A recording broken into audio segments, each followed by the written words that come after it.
udah nemenin kita mengawali Jumat ini. Tepuk tangan dong! Tapi ini kita juga mengawali hari ini, kami juga ingin menyampaikan bela sungkawa yang sedalam-dalamnya untuk penyanyi legend Indonesia dari Eyang Titik Puspa. Dan sebelum kita membahas seperti apa kedekatan semua pengisi acara bersama Eyang, kita punya tayangan dulu. Berikut ini. Rasa duka itu dirasakan oleh kami semua, ya, yang pernah merasakan bisa bekerja sama dengan Eyang, bisa merasakan bagaimana Eyang bisa memberikan masukan untuk kami semua dan memberikan support untuk kami semua. Apalagi Eyang selalu memberikan komentar ketika dalam penayangan Brownies di setiap harinya. Eyang tuh bukan hanya sekedar Eyang buat aku, tapi bisa jadi seorang ibu, bisa jadi seorang penggemar. Kenapa aku bilang gitu? Karena Eyang tuh dikala dia sehat, hampir setiap hari dia nelpon aku jam 2.30. Dia selalu komentarin di saat performa aku di Brownies lagi nggak lucu, lagi sedih, lagi bete. Dia selalu menyempatkan telepon. Jujur, pada waktu itu sering ngerasa kayak, ih apa sih nelpon nih siang-siang. Tapi ternyata di saat Eyang udah nggak ada nih, bener-bener berasa banget Oma. Yeah. Dia terakhir aku ketemu Eyang itu beberapa bulan yang lalu bareng sama Mbak Inul. Pada waktu itu Eyang udah sempat sakit, tapi waktu itu sakitnya kalau nggak salah di pinggangnya. Eyang nggak bisa beraktivitas. Aku sempat ke rumah Eyang sama Mbak Inul pada waktu itu. Jadi kalau misalnya dibilang kapan terakhir ketemu ya mungkin pas saat itu Oma. Yeah. Tapi banyak banget kenangan aku sama Eyang. Kita pernah bikin musikal bareng dan Eyang selalu ada di saat aku pagelaran busana. Eyang selalu meminta baju sama aku gitu. Jadi aku tuh yang paling kangen dan gak bisa lagi. Oma tahu kan aku suka megangin tangan gitu kan. Jadi tangan Eyang itu empuk banget. Kayak gendut-gendut gitu.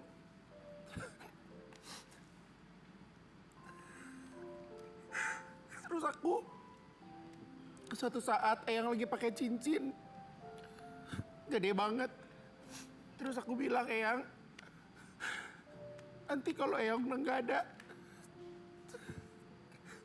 cincin ini buat Igun ya. Terus aku udah lupa, kayak setahunan gitu udah lupa.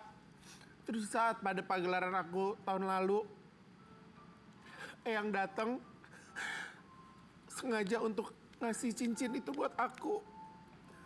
Dan aku bersyukur banget aku punya kenangan dari Eyang. Cincin yang aku simpan karena aku juga kayak nggak mungkin pakai karena besar banget. Jadi cincin ini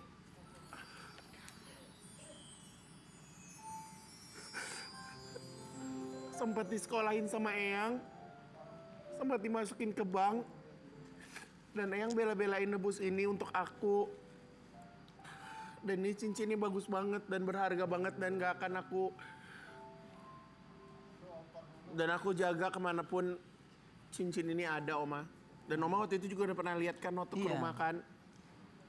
Itu ada ceritanya ya. Dan yang semalam aku sempat melayat karena kemarin di sana rame. Jadi aku malu untuk nangis.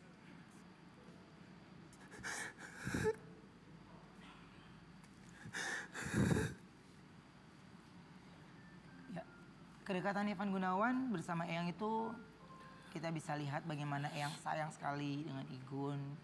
Dan setiap pagelarannya Eyang datang memberikan support, memberikan semangat. Dan ya Eyang memberikan sesuatu juga untuk Igun. Mungkin itu yang diinginkan Igun. Akhirnya Eyang mencoba mewujudkan. Jadi bagaimana kepergian Eyang tidak hanya semuanya yang bersedih, tapi Igun salah satu yang sangat amat bersedih. Kita akan melihat tayangan di mana saat Igun juga turut kehilangan dari kepergian Eyang. Ini dia. Jadi kalau Eyang di mata Igun itu seperti apa sih? ya bisa dibilang kayak nyokap juga, sama ribetnya kayak nyokap. Nelpon terus, pengen ngobrol. Jadi paling seru tuh waktu saat Eyang masih produktif ya. Jadi Eyang tuh mudah banget nulis lagu. Dan kita waktu itu ingat banget pernah bikin pagelaran sama-sama. Jadi banyak lah gitu. Jadi aku tuh kalau hidup tuh Ben kayak, ya Allah kapan nih aku bisa deket sama orang besar itu. Ya Allah kapan nih aku bisa kolaborasi. Kapan nih aku bisa ketemu. Itu kayak dikasih gitu loh Ben. Jadi maksudnya belajar berada di satu panggung teater, bikinin kostumnya Eyang. Kalau misalnya kalian nggak sempat nonton, mungkin di YouTube ada waktu itu pagelaran semut-semut bareng sama Kari Tulang ya. Jadi berbulan-bulan hampir setengah tahun kali itu bener-bener bisa berdialog langsung sama Eyang sih gitu. Jadi punya kedekatannya udah deket banget ya. Tadi nggak hanya kerja sama, tapi nggak di saat kerja bareng juga komunikasi. Iya, udah komunikasinya udah deket. Tapi kan di saat Eyang sakit, aku kan bukan keluarga ya Ben ya. Jadi menghargai semua keputusan keluarga gitu di saat belum bisa dijenguk atau mungkin keluarga butuh space gitu. Jadi aku ya sedikit banyak nunggu kabar dari Mbak Inul sih gitu kan. Jadi sebenarnya sayang juga kemarin nggak sempat ngeliat Eyang pas lagi dirawat. Malah sempat dengar cerita dari Wendy sama Ayu kan bahwa mereka kan habis syuting Lapor Pak tuh. Jadi Eyang masuk rumah sakit itu sebelum tapping Lapor Pak gitu. Jadi justru Wendy sama Ayu yang terakhir ketemu sama Eyang gitu. Jadi informasinya dapat dari nyambung-nyambung gitu ya. Nah ya, tapi yang pasti kalau kita lihat bagaimana semuanya Eyang itu bekerja sama dengan semua para junior-juniornya itu juga luar biasa. Salah satu juga Marara juga ya, kerja sama juga sama Eyang ya. Tahun berapa Ra? 2018. 2018 ya. 2018 waktu apa yang paling Rara ingat kalau Eyang lagi ngomong? Beliau tuh selalu bilang, Rara anakku, semoga alam semesta selalu mendukung apapun yang kau jalani. Dan benar kata Kak Igun, dia bilang kamu tuh harus lihat ini referensi, entah kamu kan sekarang kan nyanyi suka impersonate juga katanya gitu. Coba lihat-lihat lagi referensi di YouTube ada, di semua sosmed banyak katanya. Jadi kamu harus jadi artis yang bukan hanya nyanyi dangdut tapi juga bisa segala apapun yang bisa kamu lakukan di dunia entertainment ini kamu harus lakukan katanya gitu. Kalau ngobrol sama Eyang tuh kayak ngobrol di negeri dongeng sama teman-teman.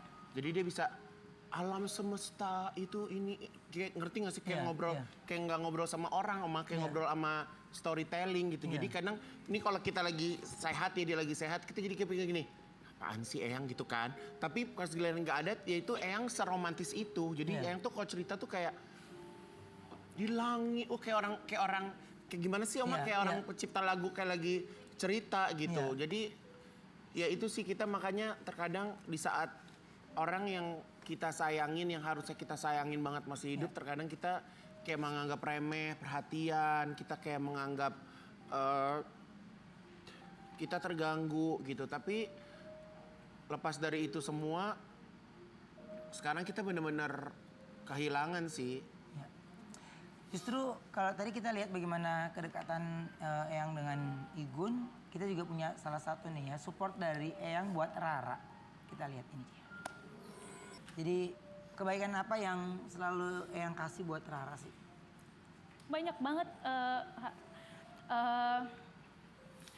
Waktu itu pernah kasih kalung emas gitu. Dia bilang biar Rara makin cantik katanya. Terus dikasih gaun juga biar nanti katanya abis dari kompetisi kalau ada off air di luar kota nanti pakai ya gaun Eyang gitu. Terus yang paling mengesankan itu waktu pas Rara masih kompetisi di Asia. Di grand final Rara tuh pakai gitarnya gede banget. Jadi pas setelah acara itu selesai, Eyang dateng, terus habis itu Eyang bilang ini gitar buat kamu katanya. Soalnya aku lihat kamu tuh ya badan kecil tapi kok bawa gitarnya gede banget katanya gitu. Jadi ini Eyang kasih buat kamu biar gitarnya biar sama badan kamu katanya gitu. Dan itu momen yang bikin Rara tuh bersyukur bisa kenal sama Eyang, selalu dinasehatin juga, selalu dikasih arahan juga, berasa kayak orang tua sendiri yang ngasih masukan ke anaknya gitu. Ya pasti setiap orang juga punya cerita ya kalau bekerja sama dengan Eyang. Kalau aku cuman pada saat di Brownies ini ya Eyang cuma bilang, anakmu kan nyanyi lagu Eyang ya gitu. Akhirnya saya kabulkan pada saat itu ya Thalia Tania nyanyi lagu Menabung. Itu karena permintaan Eyang waktu di Brownies. Jadi bangga sekali bisa menjadi bagian dari sebuah karya yang besar dari Eyang Titi. Sekali lagi kami dari keluarga besar Brownies menyampaikan bela sungkawa yang sedalam-dalamnya untuk keluarga yang ditinggalkan, diberikan kesabaran serta ketabahan dan Eyang diberikan jalan yang lapang dan diterima di sisinya. Amin. Baik, kita akan segera mulai untuk Brownies hari Jumat ini. Karena kebetulan siang ini kita juga kedatangan orang terdekat dari Eyang Titik Puspa. Ini dia, Tante Betaria Sonat.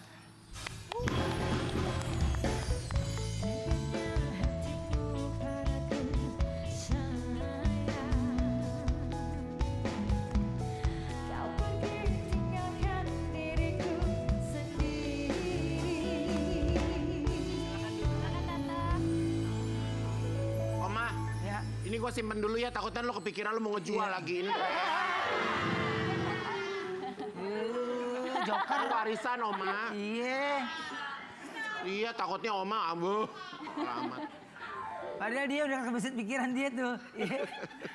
Oke, terima kasih sudah hadir ke Brownies sebelumnya. Nah ini Tante, ini tak menyangka mungkin ini semua orang ya bagaimana punya kenangan dengan Eyang Titi. Kalau Tante sendiri kapan terakhir ketemu sama Eyang?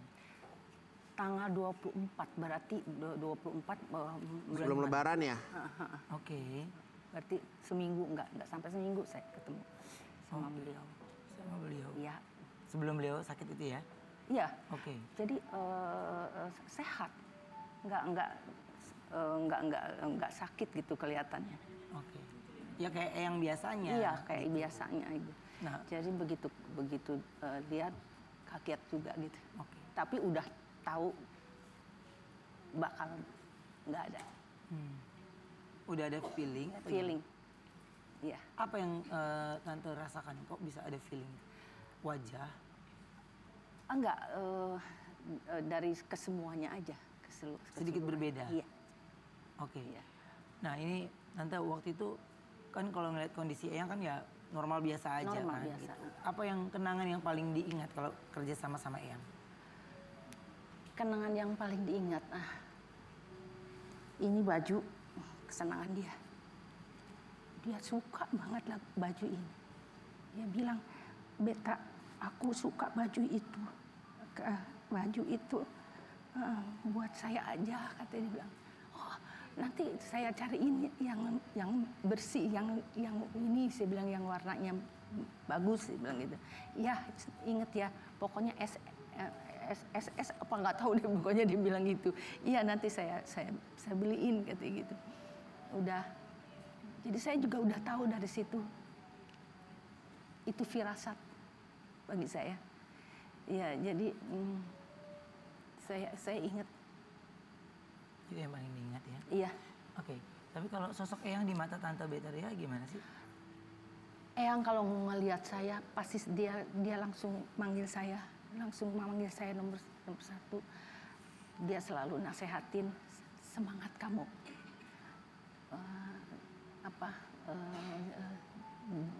Jangan sampai karena kamu sakit, jangan sampai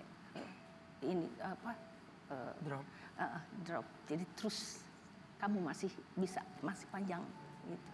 Selalu dia kasih nasihat itu. Ya. Nasihat-nasihat positif dari Eyang itu yang selalu menyemangati dan kita ingat ya. Betul. Ya. Dan satu lagi yang paling saya senang, pertama kali saya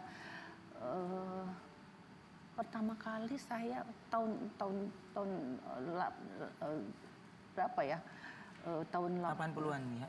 80-an itu saya main diajak dia untuk waktu itu apa ya? Apa? Waktu itu tuh apa sih? Drama Drama musikal. Drama musik. Oke. Ya, kebetulan jadi peran utama. Oke. Jadi peran utamanya saya dengan Reza Hetapi. Ya. Ya. Di situ saya baru ngelihat Tante Titi seperti itu. Oke. Se-entertain itu semuanya lagu-lagu yang dia ciptakan juga gitu ya. Nah, tapi kebetulan sebelum kita ngobrol lagi sama Tante Betaria ini, kita ada tayangan di mana ada video dari anak Eyang Titik yang menceritakan kronologinya. Kita lihat tayangan ini dia. Jadi selama Eyang Titik di rumah sakit ya, dirawat itu 15 hari. Iya. Ya, jadi kurang lebih, dan selama sakit memang tidak bisa ditengok. Iya. Karena memang harus fokus Harus dan ruangan yang keluarga. steril. Ya, karena mengingat mungkin usianya Eyang juga. Jadi kalau usianya kebanyakan orang yang nengok kan takutnya bawa Iya. orang bawa virus jadi enggak. atau bawa penyakit gitu loh. Iya, iya betul. Oke, nah ini kita ngomong lagi sama Tante Betaria. Ini kalau bicara tentang kedekatan, juga ya Eyang Titi udah kayak orang tua sendiri. Iya, betul. Ya, dan tahu dari mana pada saat berita Eyang Titi sudah tidak ada. Dari Mbak Heti Kusendang. Mbak Heti Kusendang. Oh oke, ngabarin lewat WhatsApp. Nah, jadi dari situ langsung saya cari kemana-mana. Ya hari ini Sudah keluar tadi beritanya. saya udah berita. Oke. Oke, sebelumnya aku ada artikel lagi, coba kita lihat ya artikelnya, silakan. Dunia hiburan sedih kehilangan sosok legendaris Titik Puspa. Betaria Sonata. Eyang Titik sering memberikan nasihat. Ya. Itu yang sepertinya tadi diceritakan ya. Suruh sabar, pasti sembuh. Pokoknya energi positif yang diberikan Eyang sebenarnya ya. Apa yang paling berbekas di pikiran dan sampai sekarang ini yang mengingat itu jadi sedih lagi? Apa ya? Pokoknya segala sesuatu pasti itu akan ada ada hikmahnya. Kata Jadi Eyang. kamu nggak boleh putus asa, semangat terus ke depan. Gitu. Jadi kalimat yang terkesan kayaknya umum tapi ternyata benar. Iya betul. Itu terjadi. Iya. Ya. Dan apa yang paling dirindukan kalau dari Tante Betaria? Tante Titi orangnya nggak pernah tidak tersenyum. Sesedia apapun dia selalu tersenyum. Sedangkan saya kadang-kadang nggak bisa. Saya lari ke kamar mandi, saya nangis, tapi kemudian udah. Gitu. Kalau Tante Titi nggak. Bisa terus berjalan ya, senyum. Hebat. Tante ini kemarin sempat sakit. Ya. Terus juga nasihat dari Eyang menyemangati juga. Tapi pernah ada rasa khawatir nggak pada saat sakit kemarin? Ada dong. Ada dong. Tapi biar gimana juga tetap semangat saya untuk ke sana tuh lebih tinggi. Lebih tinggi. Ya. Ya. Dan memang sekarang ini ya Tante Betaria juga udah kembali pulih ya. Terus Alhamdulillah. Alhamdulillah. Doa dari teman-teman juga semuanya. Alhamdulillah. Dan support juga dari Eyang Titi begitu luar biasa. Iya, dari Eyang Titi luar biasa. Ini kalau aku kepingin denger atau mungkin manis yang ada di rumah pengen denger ungkapan hati seorang Betaria Sonata untuk Eyang Titi, apa sih ingin disampaikan? Untuk Eyang Titi, gimana ya? Saya berharap semua seluruh Indonesia, saya berharap seluruh Indonesia akan dapat mengerti apa itu Eyang Titi. Untuk manis yang ada di rumah, yang sedang menyaksikan tayangan Brownies, mari sama-sama kita mendoakan Eyang Titi Puspa. Kita menundukkan kepala sejenak. Pada jam-jam ini, Eyang sekarang sedang dibawa ke tempat peristirahatannya terakhir di Tanah Kusir. Insya Allah kita bisa mengiringi langkah Eyang menuju surganya Allah. Amin. Al-Fatihah. Auzubillahiminasyaitonirrajim. Bismillahirrahmanirrahim.